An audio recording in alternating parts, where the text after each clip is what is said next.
ele se constituiu de uma forma mais formalizada a partir do ano de 2006. Tá? Informalmente, assim, acho que é uma forma que é bem comum aos grupos de apoio à adoção, né? O Projeto Aconchego já vinha informalmente apoiando as pessoas que eram pretendentes à adoção ou as pessoas que já eram pais adotivos, né, nesses encontros que muitas vezes os grupos de apoio à adoção fazem.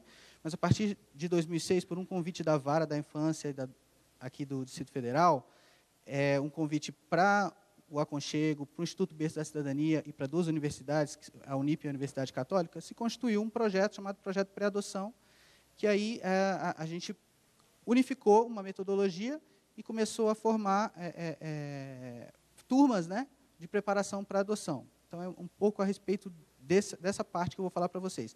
À medida que esse projeto foi se desenvolvendo, as outras frentes foram sendo acrescentadas, né, e aí a gente vai, em sequência, estar tratando também sobre isso. Vou falar sobre o objetivo geral da preparação das famílias para adoção. O objetivo geral, preparar postulantes para adoção legal por meio da criação de um espaço de reflexão, aprendizagem e compartilhamento durante o período de espera, fortalecendo a opção pela realização da adoção legal. Estou vendo as pessoas anotando. Eu fiz uma cópia dos nossos slides, que eu vou passar para vocês. Então, vocês não precisam ficar preocupados em escrever tudo. Né? Eu não sei se eu passo logo agora. Você passa falando, passa um e a pessoa vai... Será que tem suficiente? Se não tiver, a gente manda tirar na foto. Então, tá, gente, eu vou prosseguindo e aí vocês vão acompanhando com a gente nisso aí. Então, acho que a primeira coisa, acho que é o que a Pinha falou mesmo, né? Como é que a gente vai se incumbir desse desafio de preparar as pessoas, né? Então, as pessoas, em geral, vêm com essa questão, né? Poxa, por que eu tenho que estar aqui? Em geral, as pessoas, antigamente, quando esse projeto começou, a participação em preparação para adoção era optativa, né? Passou a ser optatória, né, aqui na Vara da Infância em determinado momento, era recomendável, e a partir da nova lei da adoção, então, é um processo optativo. Então, assim, um processo obrigatório, né? Vou falar para vocês os objetivos específicos, né? Promover uma mudança de significado do tempo de espera, que é da inscrição ao acolhimento, normalmente concebido apenas como um período de ansiedade e expectativa para uma visão de tempo de preparação quando os postulantes passam a participar do processo de construção de sua paternidade e maternidade. Isso é fundamental, que a gente observa nesse processo de preparação desses postulantes, dessas famílias, né? O tempo de aguardar o telefonema da vara é um tempo de muita angústia, muitas vezes, né? E as pessoas, às vezes, elas adotam uma postura muito passiva, como se esse processo de construção dessa paternidade e maternidade adotiva dependesse unicamente do aval da vara, né? E a gente estimulando essa participação nesses grupos, faz com que essas pessoas se preparem para o papel de pai ou de mãe, né? Como se isso dependesse apenas da canetada do juiz, né? É claro que formalmente vai depender disso, mas essa pessoa precisa construir esse papel, para que essas pessoas possam, ao invés de ficarem passivamente aguardando, que elas possam se trabalhar e poderem ser, né, melhores, estarem mais preparados para quando forem receber essa criança. Reduzir a ansiedade, disponibilizar informações, possibilitar trocas de experiências e suscitar reflexão dos postulantes acerca da adoção. Vocês que trabalham em grupos, provavelmente, já sabem, né, essa propriedade terapêutica do grupo mesmo, né? Eu acho que quando as pessoas que têm algum interesse comum, uma dificuldade comum, sentam em roda e compartilham essas questões, é uma coisa muito mágica mesmo, né? O poder que o grupo tem de acalentar, de cuidar, né, de compartilhar. Então, só pelo simples fato de unir as pessoas em grupo, isso faz uma diferença enorme, né? Vocês devem ter inúmeros relatos de pessoas que dizem, eu me sentia sozinha até chegar aqui, né? Eu achava que era só comigo, né? Então, acho que é por isso que a gente tem essa valorização dos processos grupais do trabalho em grupo. Questionar crenças e valores normalmente associados à adoção, como a idealização do perfil da criança, a rotulação e o segredo. Essas questões dos mitos acerca da adoção, desses estereótipos, a gente, ao longo do trabalho, tem percebido uma mudança na sociedade mesmo. Não sei se vocês, nas regiões que vocês atuam, têm percebido. A gente, nos primeiros grupos, em geral, a gente percebia muito forte, muitos mitos, né, acerca da adoção, e à medida que o trabalho tem se desenrolado, a gente tem percebido que as pessoas têm colocado posturas mais condizentes, né, com que propagado, né, pelos grandes autores, pelas pessoas que estão trabalhando na área. Eu acho que isso também já é fruto de um trabalho que tem sido feito no Brasil, né, e de conscientização da sociedade. Tá? Reforçar a opção pela realização da adoção legal. Né? Acho que isso aí é uma questão muito importante. A gente não vai recriminar as pessoas por terem um histórico de ter feito uma adoção brasileira, ou isso, aquilo.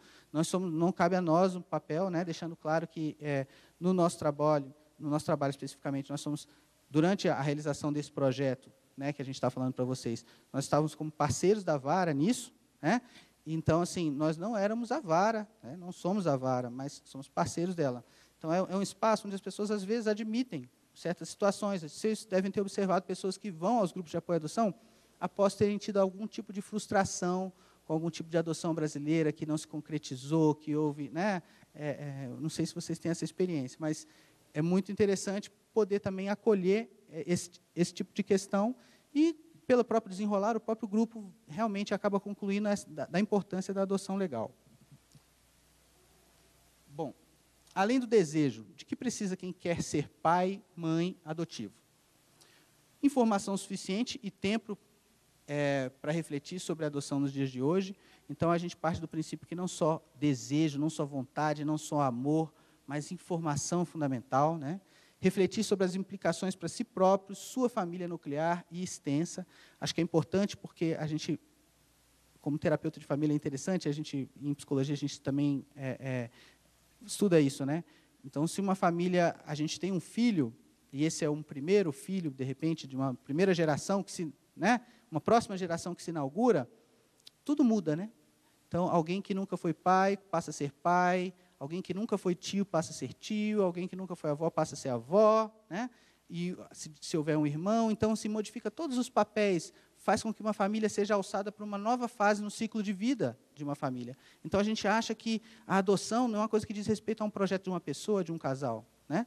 É claro que em última instância você vai lá, se as pessoas estão contra você, né, e você deseja, você vai, mas essa pessoa está sendo inserida dentro de uma linhagem, né? Dentro de uma sequência transgeracional, né? Dentro de uma cultura familiar. Então, a gente tenta atentar as pessoas para a importância para isso. Né? A adoção não é um projeto pessoal só. Né?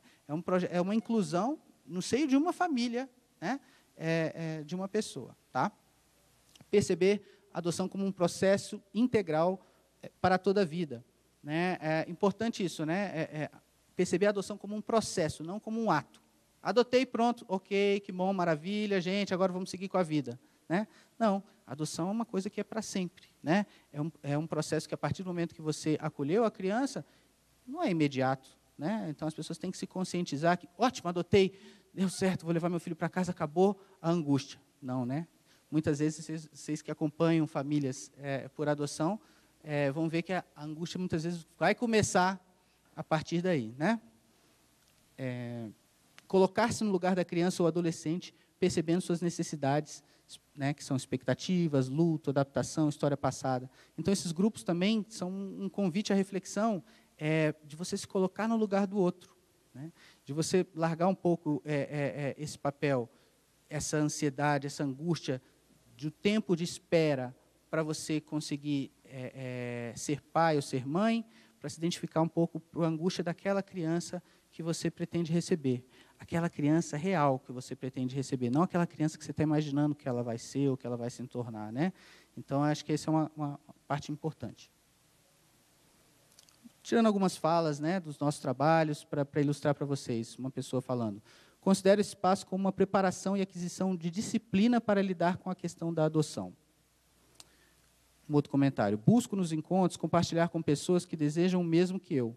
Poderei trabalhar as idealizações de me tornar mãe, bem como as várias formas de ser mãe. As pessoas valorizando um pouco essa situação de troca, né? E numa perspectiva também de conhecer, né? De trocar, né?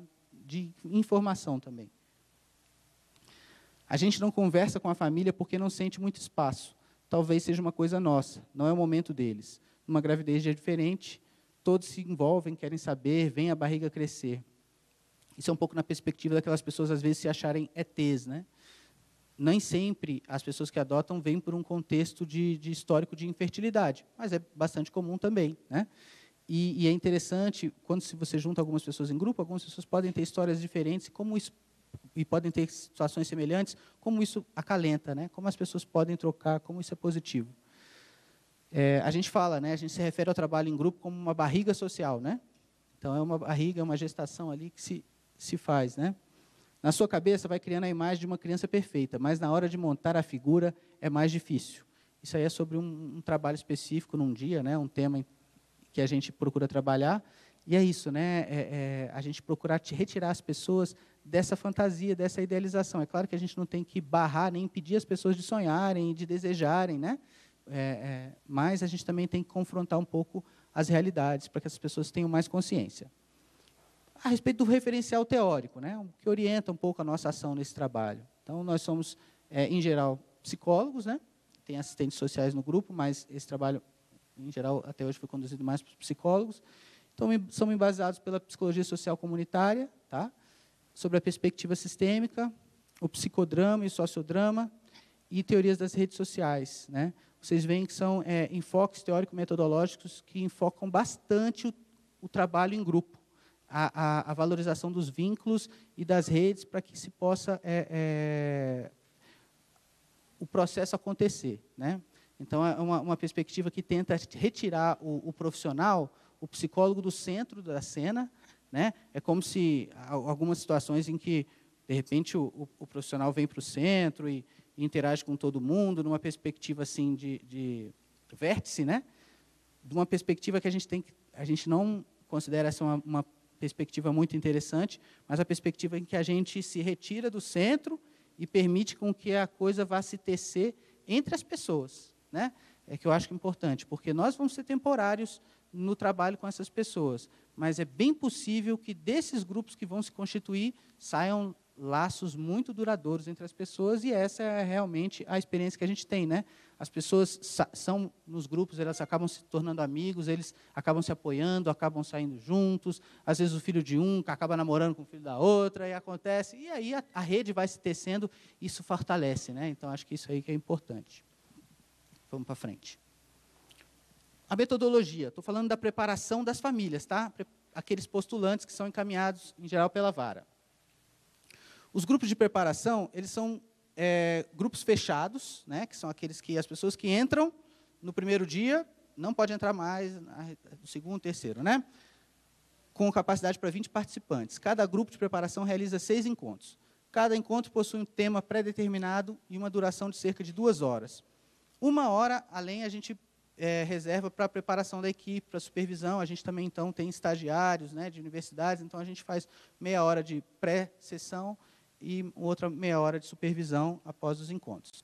Então, conduzido por 1 ou 2 facilitadores, em geral psicólogos ou assistentes sociais, né, auxiliados por 3 estagiários. Tá, ok? Os supervisores de estágio são membros das instituições, né, que também supervisionam o trabalho daqueles estagiários quando eles vão lá para o seu contexto, na universidade, refletir e unir um pouco com a teoria. Vamos para frente. Bom, vou tratar com vocês agora sobre os temas dos encontros.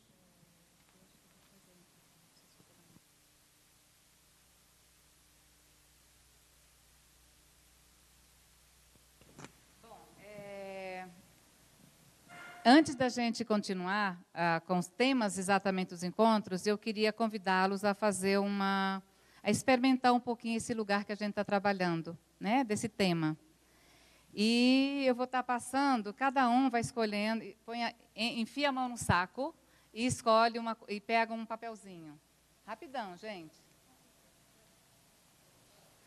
Fica com seu papelzinho escondido, não deixa ninguém ver. Ai, vocês podem ver. Vê e esconde. Senão a gente vai, né, nosso trabalho de... Isso. Você vai passando, Flávio? Todo o nosso trabalho, a gente sempre faz com vivência. Tudo nosso é vivenciado. Porque é exatamente como o Flávio está falando, a gente sair desse lugar do todo saber, né? É o lugar de trazer as famílias, de trazer as pessoas experimentando. Então, estar sempre no lugar é necessário para o nosso trabalho. Porque eu acho que sem empatia, sem a gente poder se colocar, fica mais... Acontece. Né? Nós temos grupos de aula mesmo, aulinha, né? Mas nossos grupos, a maioria é de vivência, a gente não preparou todas as vivências, porque são 6 encontros que a gente trabalha, cada encontro tem 2, 3 vivências, então seriam 18 vivências, que numa tarde de 4 horas seria impossível. Nós fizemos uma capacitação agora no mês de maio, final de abril, que foram 40 horas, né? Para passar todas as vivências, todo o trabalho que a gente faz foram de 40 horas. Então, não daria para 4 horas, então a gente escolheu algumas coisas. É uma curiosidade minha. Nesse grupo, já aconteceu o caso do casal começar a participar e desistir no meio, ver que não era o que ele queria? Já, assim, muito raro. Eles começam, às vezes, com muita raiva, porque estão ali, e no terceiro encontro, assim, eles se apaixonam pelo trabalho, porque eles encontram pessoas também do lugar deles, que também não gostavam de fazer, que também não queria, e aí eles vão ressignificando. O que acontece? Um ou outro casal, ele diz assim, não quero agora, mas, geralmente, é muito raro desistir. Muito mesmo. É mais fácil eles gostarem. Aí choram no final do grupo, porque eles fazem aquela rede, né? Enfim. Aí também assim, some. Desapareceu para sempre. E a gente não sabe o que aconteceu. Talvez. Não está no momento, né? Bom.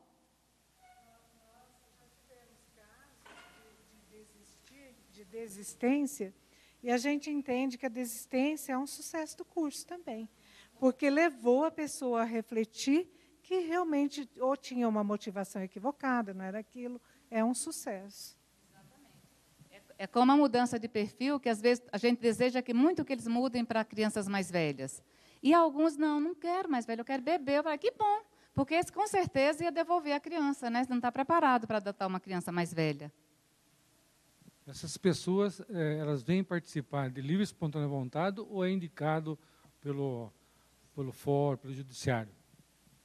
Então, até 2008, não era obrigatório os trabalhos de preparação, né?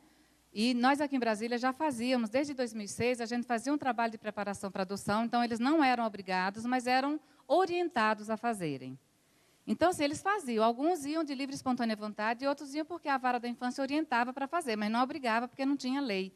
Agora, hoje, depois da lei de 2010, eles são obrigados a fazer o trabalho. Então, assim, a espontaneidade agora se tornou uma obrigação e a gente não sabe onde um começa e o outro termina, né?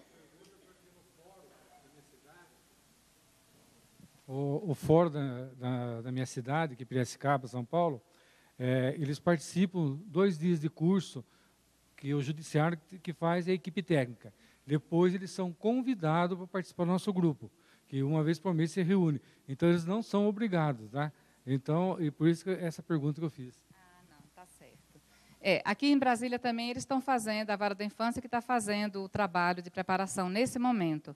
E aí eles são convidados a participar de grupos assim, de adoção tardia, de reflexão, que são fora da vara. Mas até o ano passado a gente preparava, fazia o trabalho de preparação e que a vara encaminhava. Era a própria Vara da Infância que encaminhava. Em Curitiba, o curso existe desde 1998. Em 2001, a Vara da Infância já se associou ao grupo de apoio. Em 2005, o juiz determinou a obrigatoriedade, que eles não seriam indicados se não participassem pelo curso. Em 2009 veio a lei e agora o curso está com mais de 20 horas de trabalho. Parte da ONG e parte da Vara da Infância. A gente trabalha em parceria total. Obrigada, dona Alia. Boa tarde. Nós somos de Manaus, né, do GAPAM, do Grupo de Apoio a Pais Adotivos do Amazonas. Da Ju mesmo. Voltou assim encantada daqui, né? Ela veio nos representando e veio assim extremamente mobilizada, desanimada, né? Porque era o sentimento até aquele momento. E participando, né, do curso, uma semana vivenciando tudo que vivenciou, ela assim chegou realmente modificada, animada e também nos animou, né? Na verdade, fortaleceu o pensamento que nós já tínhamos, né? De forma grosseira até. Nós sempre temos dito, diante de alguns desafios junto ao judiciário, que necessariamente não somos nós que precisamos extremamente do judiciário, e sim o judiciário que precisa de nós. Por quê? Nós trabalhamos voluntariamente em todas as instâncias, do financeiro ao material humano, voluntariamente, né? Tudo é do GAPAM, há 8 anos. Há 2 anos, nós começamos a trabalhar em parceria numa fictícia cooperação técnica, que é uma via de mão única só, não é via de mão dupla. Nada foi feito, documentação e tudo mais. No entanto, para sermos valorizados e oficialmente parceiros do juizado, nós tínhamos que lançar mão de algumas coisas que eram preciosas para nós, e nós nos negamos. Sempre fizemos as formações em 7 encontros, ou seja, 7 meses, né? E isso fortalecia muito o grupo e as pessoas. As pessoas desta época, né, desses 2 últimos anos para trás, se tornaram amigos, pessoas de casa, que qualquer situação ligava, indicava terapia, indicava uma escolinha, indicava uma outra situação. E de 2 anos agora, com o fechamento realmente da parceria e a obrigatoriedade, né, então o juizado começou a fazer a parceria. E nós começamos, então, a receber cerca de 20 famílias, ou seja, o espaço que nós tínhamos para 10, 5, 15, ficou superlotado. 40 pessoas a cada domingo, 2 horas de formação que nós já tínhamos. Bem rapidinho, né? Fechando, o que eu queria pontuar? Que nós íamos abrir mão de algo muito importante do que está sendo falado, e ali a tua proposta metodológica de 6 encontros. Para que essa quebradinha de braço terminasse, nós fizemos em 3 encontros, quer dizer, cortamos pela metade. E agora, na última proposta, que nós não assinamos mais a cooperação técnica, era solicitado um único encontro com 2 horas. E nós dissemos que isso nós não iremos fazer, porque vai contra toda a nossa missão, toda a nossa crença e credibilidade junto aos pais adotivos. E agora eles continuam mandando, mas nada formalizado. No dia que pararem de mandar, sinto muito, quem perde são todos. Mas nós não vamos abrir mão daquilo que nós acreditamos, que é um trabalho de qualidade. Não é só marcando boi e colocando um monte de gente aí na fila, e a gente não tem condição de trabalhar as emoções, de desmistificar, de trabalhar a questão dos preconceitos. Rapidinho. Rapidinho. Vou ser bem objetiva. Eu queria saber essa discussão. Esse curso tem que ser antes da inscrição, da adoção. Ele não pode ser... Essa é a minha dúvida, porque a gente queria, em Santa Luzia, propor um curso maior, mas aí vem essa ansiedade, como é que a pessoa vai ficar 9 meses ou 10 meses um curso para depois entrar no cadastro? E essa espera depois que entra no cadastro também leva um tempo. Por que não pode ser simultâneo ou tem como cursar esse caminho? Vou passar para outra pergunta, também ser rápida. Eu sou Dolores, do GEA de São Bernardo. Na nossa cidade acontece uma reunião no nosso grupo, é o primeiro passo, são 2 horas. Depois, no fórum, com o juiz e a equipe técnica, 1 tarde, e uma visita obrigatória a um abrigo de crianças acima de 7 anos. Ok, então, 7 meses, 9 meses, né, o trabalho, é um trabalho que, assim, realmente é de muita qualidade, mas é um trabalho muito longo, né? Eu não falo dos temas em si, porque esse trabalho que a gente propõe aqui de 6 encontros, eles são semanais, né? Então, a gente trabalha toda semana, entendeu? Faz uma oficina, que era aos sábados, um grupo funcionava sábado e outro à noite. Assim, à noite, em algum momento da semana, né? Mas sempre aquele mesmo dia. Então, quando terminava, então, Porque eu entendo que, se a gente deixar isso muito longo, vai se perdendo um pouco ao longo do processo. Então, você trabalhou o primeiro tema, aí demorou muito tempo para o segundo, né? Então, assim, uma semana, 15 dias foi o tempo melhor que a gente encontrou. De 15 em 15 dias. E eu queria falar uma coisa também que a gente achou interessante, com relação a essa questão da inscrição, se inscreve antes ou depois. Historicamente, o nosso grupo ele acontecia quando eram encaminhadas para o nosso grupo aquelas pessoas que estavam já na pontinha lá da fila, estava quase já para adotarem, né, serem chamadas pela vara, aí a vara convidava e aí faziam o grupo. Então, quando chegava no processo de estágio de convivência, já estavam assim ainda bem aquecidos, né? E agora, como é um pré-requisito, né, para a inscrição aqui em Brasília, fica um pouquinho assim, a gente sentiu assim, pode ser que atrapalhe um pouco, mas pode haver benefícios também, porque vão se inscrever pessoas que já passaram pelo curso, às vezes não vão nem se inscrever na vara, pessoas que já passaram pelo curso, o curso funciona como uma espécie de triagem, mas realmente uma triagem de 6 encontros é bastante, por isso que realmente vai demandar adaptações, né? São coisas da lei que eu acho que vai ter que ter uma mudança, né? Aqui em Brasília, a lei diz que é um pré-requisito a inscrição, aliás, o curso antes da inscrição. Eu sei que algumas comarcas não estão fazendo dessa maneira. Algumas comarcas fazem a preparação junto com a inscrição e fazem esse trabalho. Aqui em Brasília, o primeiro movimento do adotante, da pessoa que deseja adotar, é ir à Defensoria Pública ou constituir um advogado, né, conforme está na lei. Aí ele chega lá, antes de fazer a sua inscrição, ele é inscrito para os cursos de preparação. Com o curso de preparação, com o certificado, ele volta na vara da infância, e aí sim, começa todo o trabalho psicossocial das varas de infância. Brasília tem feito dessa natureza, mas eu sei que algumas comarcas não estão fazendo. Os cursos? Então, a vara da infância ela está com um curso, nesse momento, diário. O tempo todo ela tem grupos, que eu acho que até de 20 também. Então, também ela trabalha com 6 encontros, na perspectiva de 6 encontros, os temas são esses mesmos que a gente está trabalhando, é que, nesse momento, eles mesmos conduzindo os grupos. Né? Então, eles têm feito, acho que é quinzenal também, mas eu não posso precisar muito, mas eu acho que sim. Tá?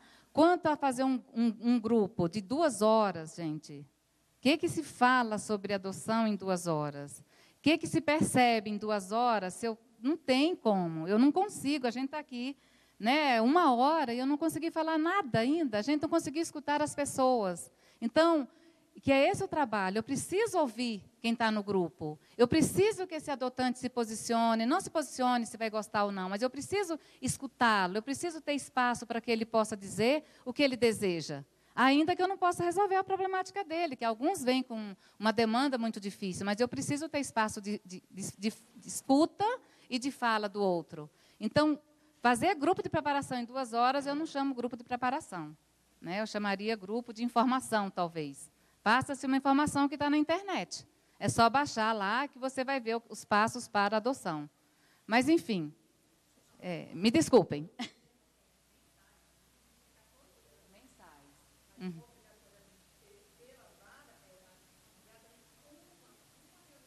Pela vara. Só um encontro, Não, então, o grupo de apoio tem a proposta, isso.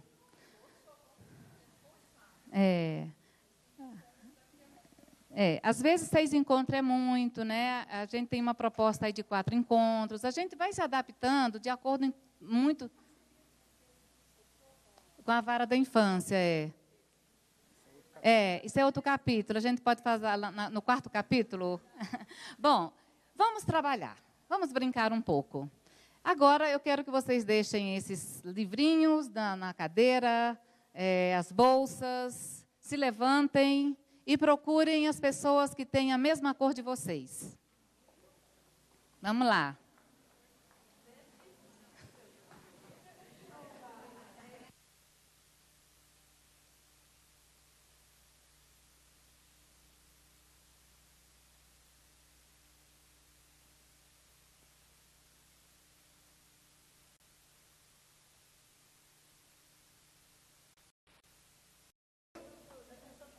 E você, por que você está só? Como assim? E você? Você também está só? Fique aqui, vocês duas. E agora, gente, o que a gente faz? Espera aí.